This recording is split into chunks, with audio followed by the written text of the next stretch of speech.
Hey everybody, Big Anklevich here, podcaster, author, and carnivore, and it is day 81 of the Beef, Butter, Bacon, and Eggs Challenge here on Big Anklevich on health.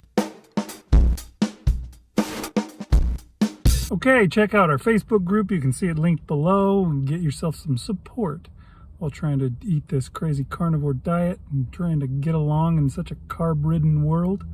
Let's toss over to those daily videos. It is day 81, and today was a good day. I started off with my walk.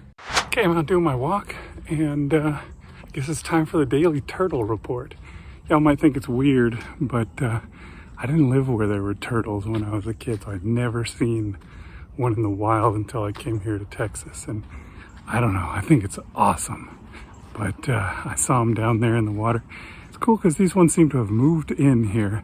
They used to never see them, but now I see them pretty much every day. They're always here at this same spot, so it must be their place. There's a little one over here, and then a much bigger one over there. They can't even get all the way under the water, but it's fun. I like turtles. And then when I got back from my walk, I finished off my fast. I finished up just under 43 hours, and I had myself some bacon and some eggs. Yeah, I ate a lot more bacon than what you can see here. It was a pound of bacon that I put on there, although family did eat some of it, but not that much. But yeah, I had that bacon, and then later in the day, I had a couple pounds of ground beef that I fried up and ate, and tried to get as much of the grease in there as possible, although there's still plenty left over. I hate that. I think I cook the ground beef in a bad manner. I need to break it up into smaller chunks so that there's more surface area to get more of the grease, to soak it up and get it in me instead of leaving it in the container. Yeah, most of that I wound up throwing away. That sucks. Yeah, that's what I ate, and then yeah, I started another fast. I'm doing some alternate day fasting, so I'm gonna fast another 40 hours or so, going into Tuesday. So tomorrow I won't eat, and then Tuesday I'll eat again, and Wednesday I won't eat, and Thursday I'll eat again. That's my plan for this week. So I'll tell you all about it when it happens. Hey there, it's day 81 of the Beef, Butter, Bacon, and Egg Challenge. How fast can I say that? Beef, butter, bacon, and egg. Let's see. What did I have? Oh, so yesterday was Sunday. That was day 81. And I was fasting that day. Not for health reasons or just for religious reasons. But I didn't eat till later in the evening. And I just, I cut up the leftover pork belly that I cooked up the day before into smaller little bits. I put that in the air fryer, and I only put it in there for 3 minutes. Maybe I should have only put it in there for 2. But once again, every time I reheat the pork belly, it gets tough, and I don't know. I'm kind of done with pork belly. I think if I ever do get pork belly again, I'm going to get like a really small pork belly that I can cook up and just eat in one serving or one sitting, because it's not really good the next day. I've never really had a great, usually if I cook it up right, which I did this time, I did the air fryer method, and it was a lot better than when I did it in the oven. And it tastes really good the first day. It's smooth, it's silky, it's crunchy on the end. It has a good flavor to it, if you season it up right. Well, just good salt is good seasoning with it. But anyway, it tastes pretty good the first day. I wouldn't say it's better than bacon necessarily, but it's a different flavor, it's a different texture, it's a different taste, and it's pretty good, especially that first day or right after you cook it. But the next day, I've never had a good experience with it.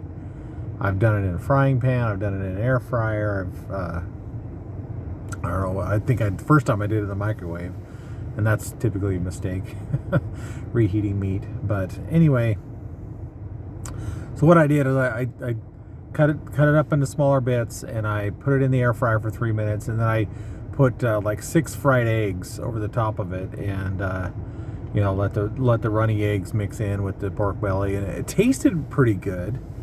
But yeah, but again, even cut in small bits, it was a little tough to eat the pork belly, and without the eggs, the pork belly probably wouldn't have had. It would taste fine, but not great. And so it's really not worth it. It's a lot of effort to cook the pork belly, a lot of prep and stuff like that, and I don't know how worth it really is. So so I guess that's my last review. I've eaten it all now because I got that huge slab of it, but I finally finished it all up, and I probably won't buy any more, but if I do buy more, I will just get a little personal sized piece, a little tiny square of it, and cook that up and eat it all in one sitting, and then I'll probably enjoy it a lot better.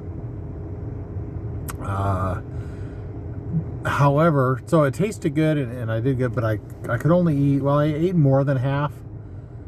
There was quite a bit on that plate. Hopefully you can see on the picture that it was quite a bit to eat, and so I didn't finish it all, and then I just gave the rest to the dogs because I didn't want to reheat it again. It would just be even worse. So yeah, diminishing returns on the old pork belly. So anyway, that's about it for what I ate. Going into not the final week yet. It's not quite 7 days left, but yeah, we're in the finishing stretch here of the 90 days, and I am kind of looking forward to getting back to just regular carnivore. It opens things up a little more, makes it a little bit more convenient, which, you know, convenience can be your enemy, not necessarily your friend. But yeah, I just think I'm kind of looking forward to just getting back into regular carnivore eating, and I guess we'll have to come up with something. I don't know if Big and I are going to continue on with a challenge type thing, or if we're just going to both stay on carnivore and keep going. We'll talk about that amongst ourselves, and then we'll let you know what the next phase of this way of eating will be for us and on YouTube and everything. But anyway, keep going. I'm going to keep going. Let's do it. All right, that's interesting stuff, Marshall. I have to admit that I agree with you. You know, not that pork belly's not good, but that, yeah, really anything warmed up later, days later, or a day later, and just later on, it's just not as good. I have done that a fair amount with ground beef. I've gotten those big chubs, the 5-pound chubs of ground beef.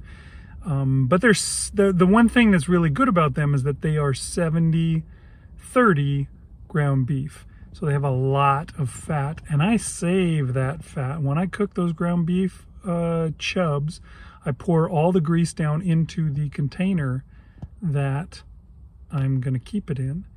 And so if I can't finish it, I put it into the fridge, and then when I warm it back up, a whole bunch of grease is there with it, which makes it more moist. Although it's still not great because, you know, we don't think about it, but when you microwave something, you're cooking it again. And, you know, that's the same thing that you're doing, throwing it in the air fryer for another 3 minutes. That's cooking it again. You know, we cook our meat to get it to the optimal, you know, level of being cooked, and then we don't finish it all and we warm it back up again. Well, now it's past the optimal level, and so basically I try really hard not to have to warm things back up. I don't want extra stuff left over. I have a general idea of what I'm gonna eat, and I eat about that much pretty much every day, and so I usually just eat that, and I try to avoid eating extra stuff. And I don't know, it's hard. It's interesting trying to figure out what to do, how we're going to do it, what the best way is to cook stuff. But yeah, you know, you try and you figure it out, and figure out the best way. As far as I can tell, it's the best way is not to have to reheat things. But if you know a good way for reheating things that keeps them from getting more dry, more yucky later on, put it in the comments, because we'd love to hear it. And we'll see you next time on Big Anklevich on Health.